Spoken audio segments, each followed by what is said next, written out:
Europe 1, 8h34, la revue de presse de Natacha Polony. Bonjour Natacha. Bonjour Thomas, bonjour Julie, bonjour à tous. Ce matin, une de vos journaux, les héros allemands dégringolent de l'Olympe. Le Figaro, Volkswagen, la descente aux enfers. Les Échos, Volkswagen, l'Allemagne sous le choc. L'Opinion, le scandale fait tache d'huile. Le Parisien, le mensonge empoisonné. Libération, les pots pourris. Et le Canard enchaîné, un nouveau triomphe de l'industrie allemande. Volkswagen a inventé le menteur diesel. Et puis la Croix s'intéresse à un autre scandale, alors qui ne fait pas de bruit, mais qui nous concerne, nous Français. La France compte de plus en plus de mauvais lecteurs, alors que, comme le rappelle le journal, on sait parfaitement désormais quelles sont les méthodes qui marchent, l'inverse de celles qui sont prônées dans l'éducation nationale depuis 30 ans. La lecture, une bataille pour l'école. Elle fait un peu la tête, Angela, ce matin. Ben oui, parce qu'elle était portée au nu, souvenez-vous, pour son accueil généreux des migrants. Et puis tout à coup, elle était dégringolée de son piédestal après sa volte-face. Et bien là, aujourd'hui, c'est l'industrie allemande triomphante, prise la main dans le sac. C'est un désastre industriel, commente Alain Duzard dans Les Républicains, un quasi-suicide pour une marque incarnant le Made in Germany. Mentir plus pour polluer moins, raille Patrick Louis dans la Dépêche du Midi. Il suffisait d'y penser, mais il n'aurait pas fallu se faire prendre. En fait, dans les commentaires des éditorialistes ce matin, on trouve l'indignation, le souci écologique, sincère, mais il y a surtout une grosse pointe d'ironie. Vous savez, le slogan de la marque Das Auto, en fait, devient le symbole de cette arrogance allemande, facilement donneuse de leçons. Visiblement, ça les a agacés, nos commentateurs.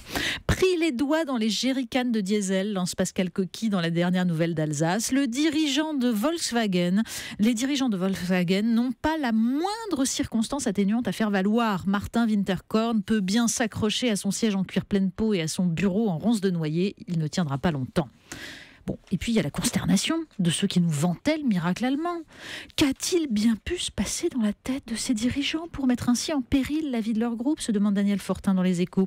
Et dans le Figaro, Gaëtan de Capelle, alors lui, veut y voir un mal pour un bien. Personne ne considère les entreprises, a fortiori les multinationales aux moyens illimités, comme des parangons de vertu, écrit-il.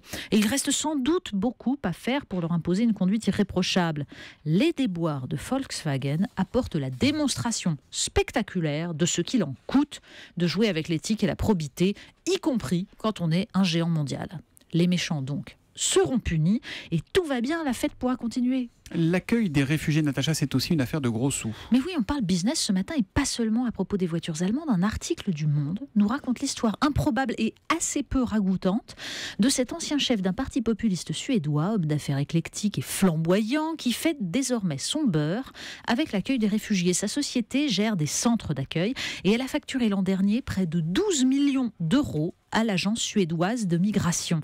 Alors lui dénonce l'incurie de l'État, le gaspillage, l'absence de vision à long terme et le manque d'exigence, dit-il, vis-à-vis des réfugiés qui ne leur permet pas de s'intégrer assez vite. En fait, de l'art de jouer avec les contradictions réelles de l'Europe, mais pour en faire de l'argent. Vous nous emmenez encore au sommet ce matin ?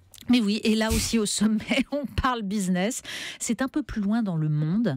À l'occasion de la sortie du film Everest, le journal consacre une pleine page à l'expédition tragique de 1996 qui marqua les débuts de l'industrie touristique sur le toit du monde. Alors l'article, évidemment, raconte l'oubli des Sherpas, qu'on ne cite jamais, les risques aberrants pris par des hommes qui rêvent de l'ascension mythique, et puis ces corps gelés que l'on croise sur les bords des voies d'ascension. Green Boots, recroquevillé sur un rocher, dont la mort en 1996 avait fait grand bruit, est une balise dans la description de l'itinéraire, écrit Charlie Buffet. Des alpinistes japonais étaient passés sans s'arrêter à côté de cet Indien agonisant. L'un d'eux avait expliqué qu'au-dessus de 8000 mètres, on ne peut pas avoir de morale. Mais ils sont toujours plus nombreux à payer 65 000 $, pour sentir l'ivresse de l'altitude et de la toute-puissance. On termine, Natacha, avec le magazine Books. Mais oui, le magazine Books, dans lequel on trouve un article consacré au désir toujours renaissant chez l'être humain, figurez-vous, celui de l'invisibilité. Les hommes ont tout inventé pour espérer devenir invisibles, enterrer la tête d'un suicidé, par exemple, c'est une des recettes citées, pour recueillir l'eau d'une fontaine à minuit aussi, et la porter à ébullition avant d'y plonger un chat noir. Alors le reste de la recette est très très complexe, il faut prendre les os du chat, les mettre entre les dents et Très bien. c'est épouvantable.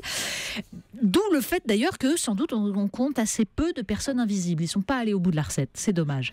Aujourd'hui, on fait évidemment confiance à la science, que on nous promet tous les jours l'arrivée de la fameuse cape d'invisibilité. Là, ce serait formidable et tout. Mais la question, c'est pourquoi devenir invisible ? Alors l'article nous dit demander à un garçon de 13 ans, il évoquera sans doute le vestiaire des filles. Et en fait, l'adulte moyen ne vise pas tellement plus haut. Internet et ses anonymes haineux nous montrent d'ailleurs que le rêve d'invisibilité est un désir d'irresponsabilité. Mais la leçon de l'article, c'est que si vous choisissez de devenir invisible, c'est un super pouvoir. Si l'on vous y oblige, c'est un fardeau. Demandez à ces chômeurs, à ces paysans acculés au suicide, à ces travailleurs pauvres qui peuplent les bus à 4 heures du matin, ou à un jeune homme saoudien qu'on décapite dans le silence occidental et ça fait une brève dans les journaux. La revue de presse de Natacha Polony tous les matins à 8h30 sur Europe 1. À demain, Natacha. À demain.